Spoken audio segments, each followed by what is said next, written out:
A flight from Los Angeles to Tokyo experiences more than a little turbulence, and passengers can't help but scream as things get hectic. People are flung into the roof of the cabin, and others are slammed by the weights of falling luggage. Deployed oxygen masks litter the plane, but nothing stops the passengers from screaming. All the while, a dead body is covered with a blanket in the first-class cabin. It all started 4 hours ago. Susie, recently engaged, joins her fellow flight attendant Laura aboard Vista Pacific Flight 7500. They get to talking about Susie's sister's wedding and the little vacation she took. They laugh. Susie explains how much of a good time she had, and Laura asks to see pictures. Apparently, Susie and her fiancé Nick abused the photo booth, so she hands Laura a bunch of little pictures. In turn, Laura picks the single frame where Susie wasn't smiling and makes it seem like a big deal. Luckily, Susie had a reason ready, and Laura drops the issue after hearing it. As she's about to leave, she officially welcomes Susie aboard.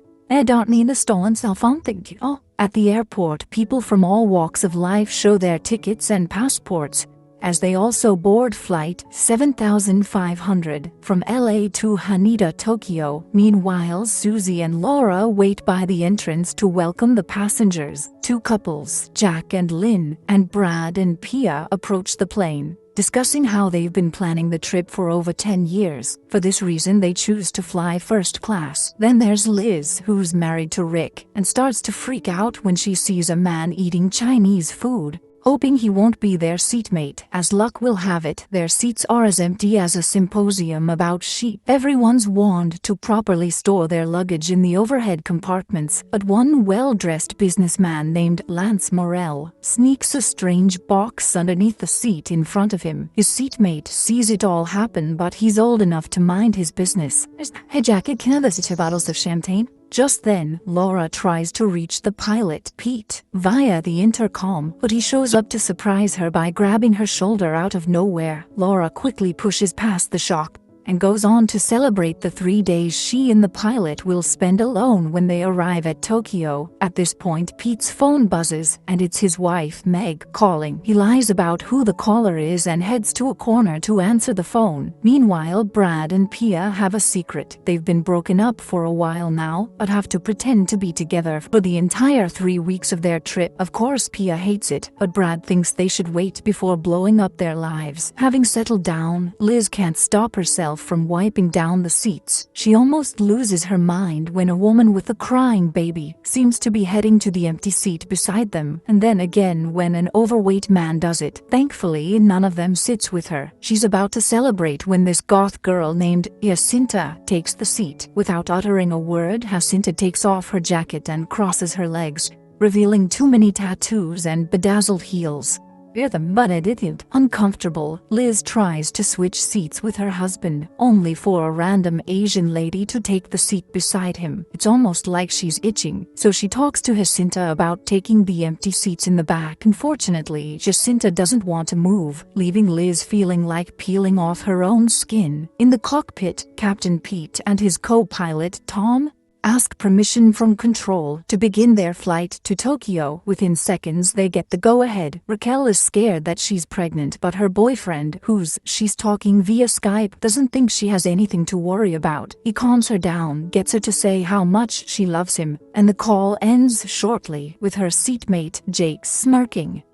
Gidge thusmo? At the same time, Susie gives an orientation on how to use the life jackets and oxygen tanks. When she's done, Lance answers his phone, yelling a little too loudly. This draws the attention of everyone within earshot, and Laura approaches him soon enough. She quickly notices the box he hid, but when she tries to stash it for him, Lance refuses. He then stashes it away by himself. Jake tries talking to Raquel, but Susie stops by to scold him about his device still being on. He doesn't listen, so Raquel helps him turn it off. Ultimately, Captain Pete is cleared for takeoff and engages engages thrust mode without delay. Everything moves smoothly and in mere minutes. Flight 7500 is en route. The seatbelt sign turns off soon, and Laura makes an announcement, giving everyone aboard permission to move. Just like that, people start to move around the cabin, and Jake gloats about nothing happening even though he didn't turn off his phone. Raquel says nothing until she notices his stack of phones. She doesn't really approve of stealing, but Jake claims that times are hard.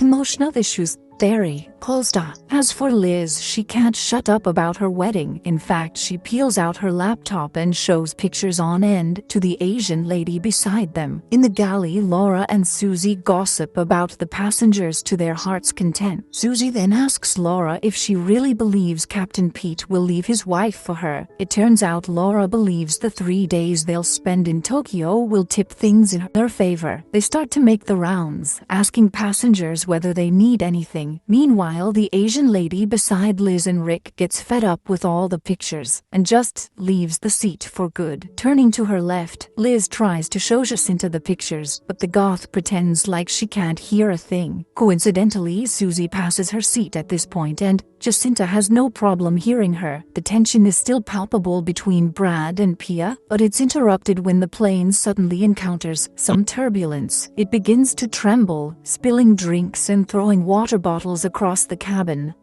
It's gonna work out. The flight attendants struggle their way to their seats, and everyone is asked to buckle in. Weirdly, only Jacinta unbuckles her seatbelt, smiling as chaos ensues. The turbulence lasts 3 minutes tops, and sighs of relief go around the room when it stops. Jacinta, on the other hand, can't stop herself from smiling, claiming that turbulence is really cool. Just when things seem to calm down, Lance begins to feel a blockage in his airways. Laura and Susie are going around confirming the well-being of the passengers when Lance's situation gets worse. His seatmate has to call Laura's attention and she rushes down. Checking him out, Laura tags in Susie and heads to the galley to grab a first aid kit. She first asks for any doctor on the plane to come up before running to Lance with the kit. By this time, there's already blood spilling from his mouth, and it gets so bad that he spits a bunch of it on the chair in front of him. "Liquid for the meal, please." As the situation worsens, Rick gets up to help, and Brad joins him, admitting that he's a paramedic. He places Rick on blood pressure duty as he tries to check Lance's pulse rate. Sadly, Lance starts to convulse, wailing that he doesn't want to die on the plane. After convulsing for a few seconds, he becomes totally still, and his body slumps inside his seat. Brad confirms that he's no longer breathing, and with the help of the flight attendants, he takes Lance's body to the galley. There, he tears open his shirt for compressions, and Brad does the mouth-to-mouth resuscitation. They use a defibrillator to try and jumpstart his heart. It doesn't work. They try compressions and resuscitation. These also have no effect. Defeated, Brad makes Lance's death official. The room falls quiet immediately, with Susie losing her will to stay standing. Jake peels away from the small crowd as everyone returns to their seats, and sits down with a blank expression on his face. Turning to his left, he informs Raquel about Lance's death, and she's shocked to her bones. "How, sir?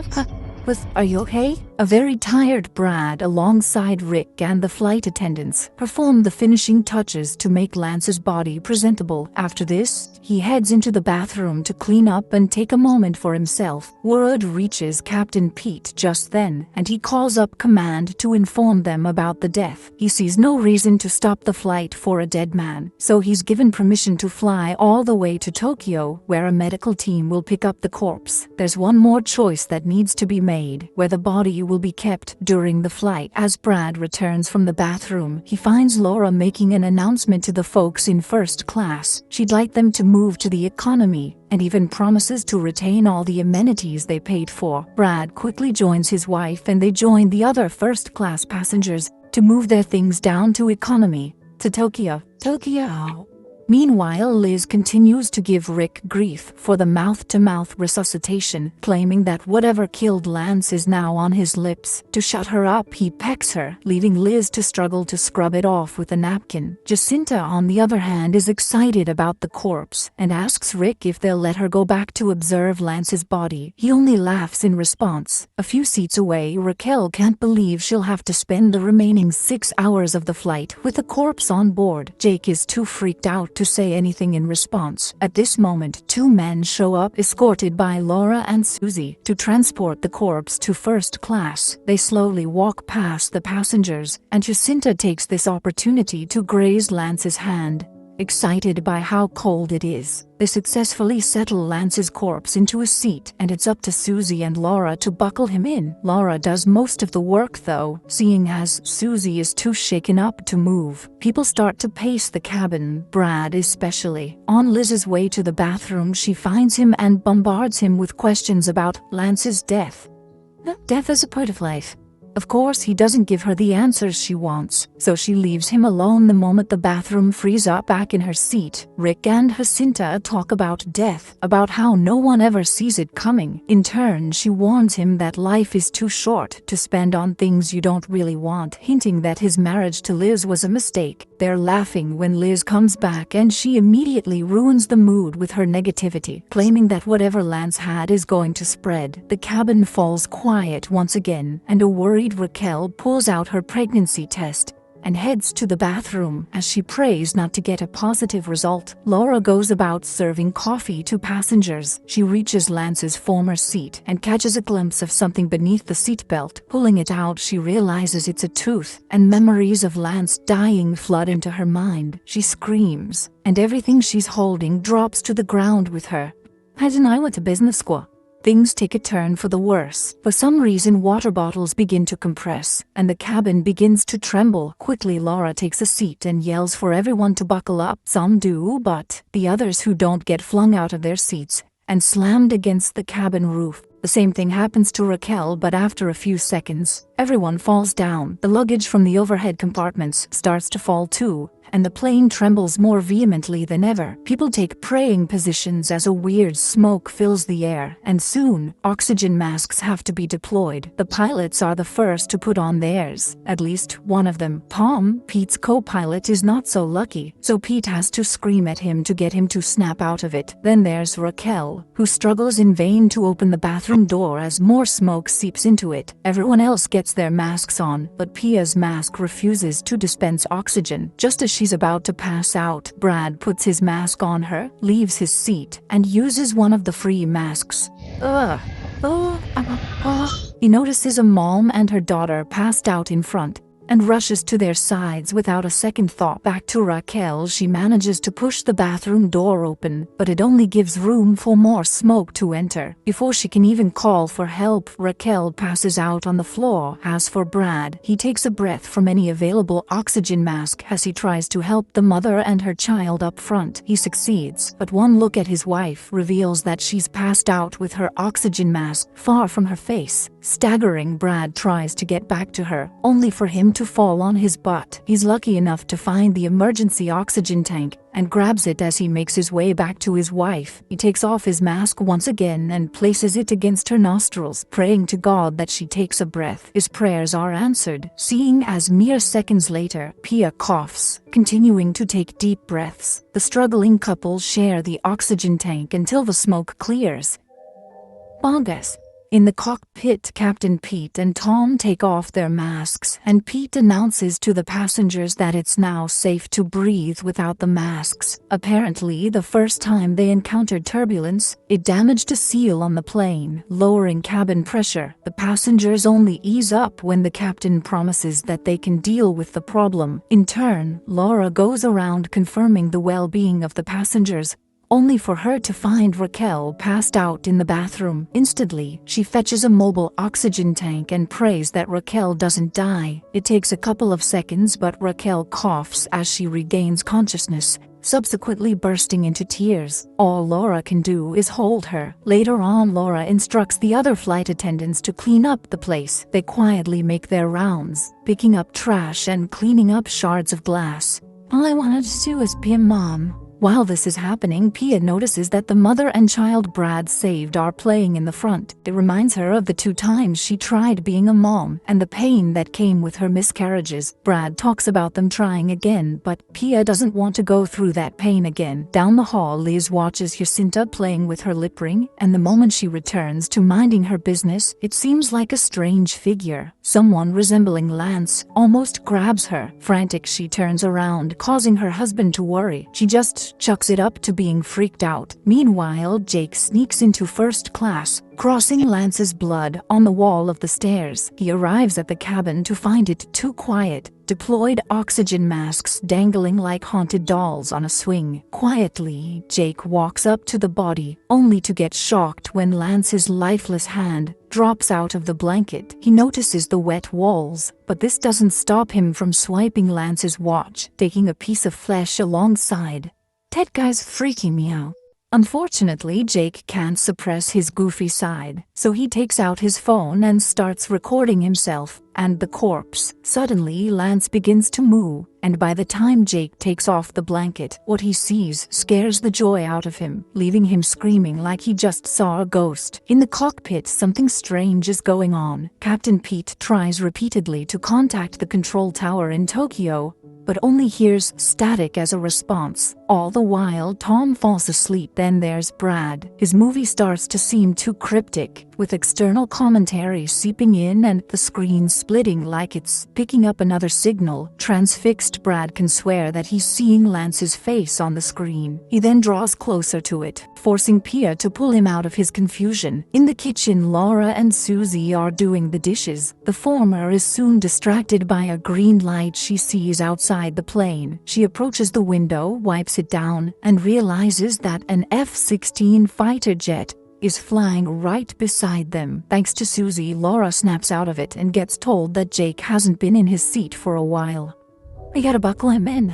Worried, they walk over to Raquel and ask about him. In turn, she admits that he went to first class. The flight attendants don't like the sound of this, but they have to find Jake out of professional courtesy. They stop at the stairs leading up to first class, taking a minute to gather courage before continuing. Upon arrival, the cabin is as eerie as ever, and the two walk ever so slowly, calling out to Jake. Weirdly, they don't find him, and where Lance's body is supposed to be, they find only a blanket. Freaked out, Laura is quick to leave, informing Susie to follow her down. She heads down first, but Susie starts to hear strange sounds emanating from one of the overhead compartments. Slowly, she walks up to it and shuts the compartment, walking down as quickly as she can afterwards. "You okay?" "Yeah."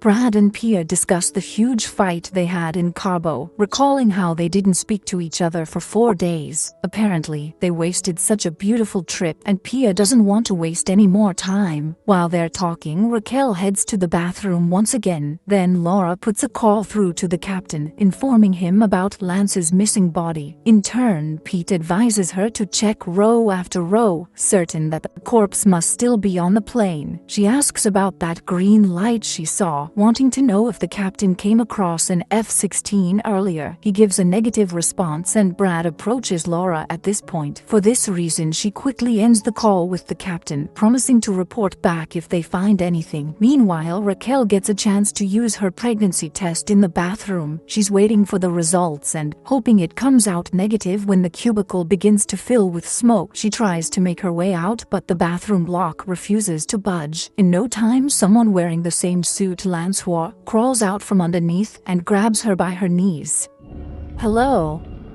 Later on, Laura and Susie do a full sweep of the cabin as instructed, arousing quiet suspicion amongst the passengers. Brad, having listened to Laura's call with the captain, whispers into Pia's ear that Lance's body is missing. Liz overhears this and can't help but snoop. In turn, Brad also reveals that Jake never came down after heading up to first class. Things get even weirder as he talks about seeing Lance's face in the movie he was watching. Liz also confesses that she saw him earlier. With this, Brad concludes that whatever weirdness is going on must have something to do with Lance. All four of them then agree to find out what they can. They start by stealing Lance's bags, and then find a corner to sift through it. All the while, Jacinto watches them. The flight attendants meet up in the galley with nothing new to share among themselves. Lance's body is still nowhere to be found, and it's the same thing for Jake. "Pete, I know you're not gonna leave your wife." Rick. Susie chooses the moment to share a story about her first boyfriend, Sean, whom she loved more than anything. Sadly, after he died, she never felt anything like that again, even with Nick, her fiancé. Just then, Captain Pete steps into the galley and Susie gives them some privacy. Pete doesn't get a word in, but Laura makes it clear that she's aware he won't leave his wife. Looking into her eyes, he blames it on wrong timing, and Laura just walks away, putting an end to the relationship. Brad and the others rummage through Lance's bag, first pulling out his laptop and then bottled samples of hair belonging to 3 different girls. Next, Liz finds another bottle containing a product with a disclaimer about how it causes cancer. She then concludes that Lance must have been a serial killer and the girls must be his victims. Pia is in charge of getting into Lance's laptop, but she gives up after his birthday doesn't unlock it. Always hope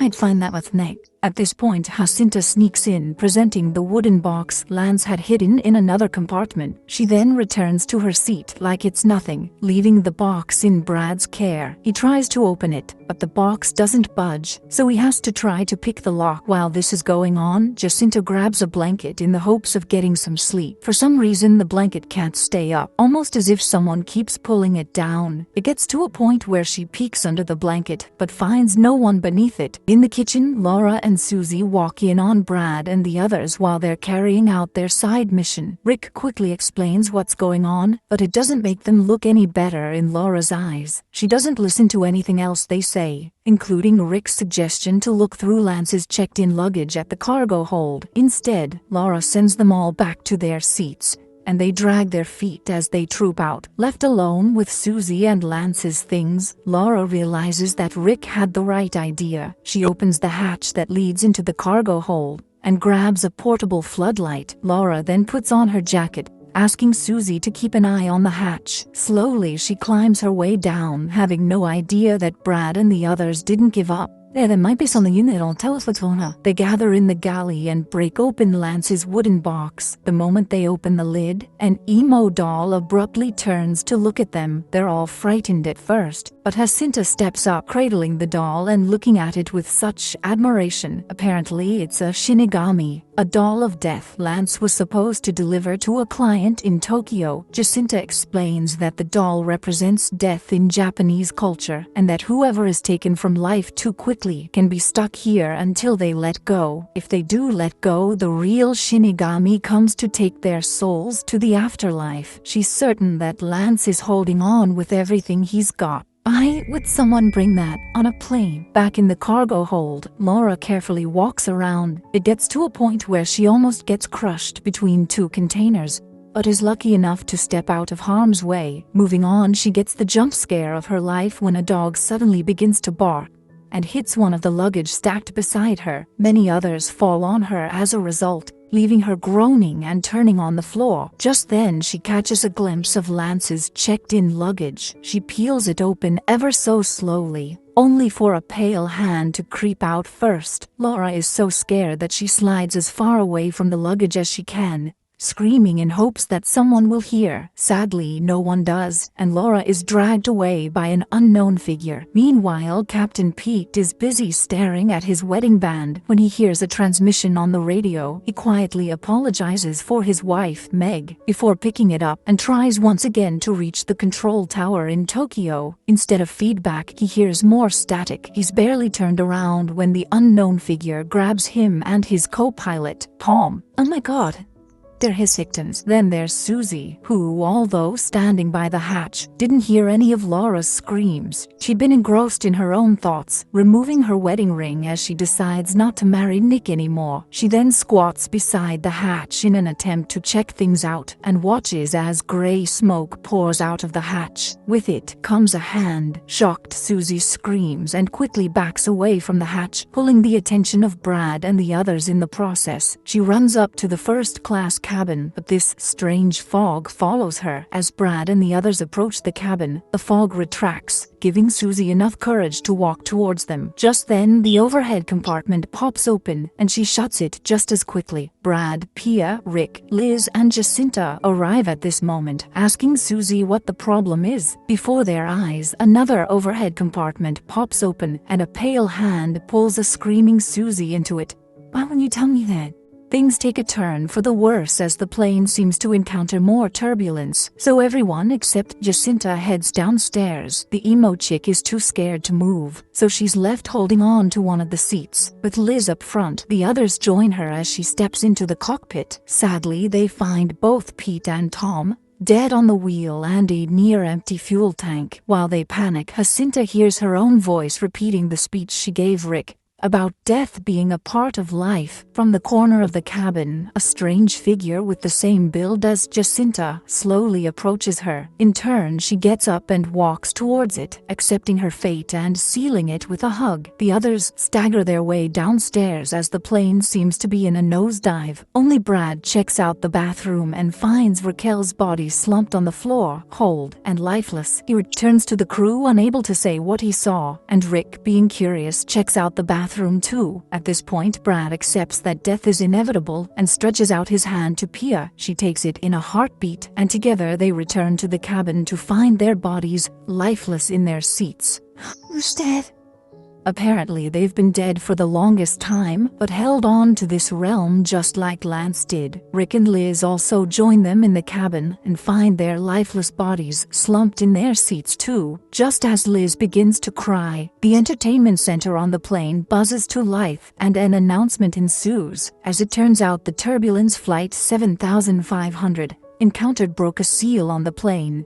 And the moment the seal gave way, a rapid decompression of air followed. The oxygen masks were rendered useless by the depressurization of the plane, and all attempts to contact the captain failed. Stunned, Brad and Pia watched their deaths. From how Brad grabbed an oxygen tank, down to how he lost his life trying to get Pia to breathe. The F-16 Laura saw was sent out to confirm if there was any life on the plane, but it couldn't find any. What's worse is that the corpses have been flying for the past 5 hours because Pete put the plane on autopilot. The plane is expected to crash into the Pacific Ocean the moment it runs out of fuel. Liz and Rick seem the most shaken up by this revelation. Unlike Brad and Pia, who say their goodbyes, they share one last hug, their eyes watering with tears as the plane crashes into the Pacific. Much later, Liz is the only one who refuses to let go. Her soul roams the now empty but bright plane,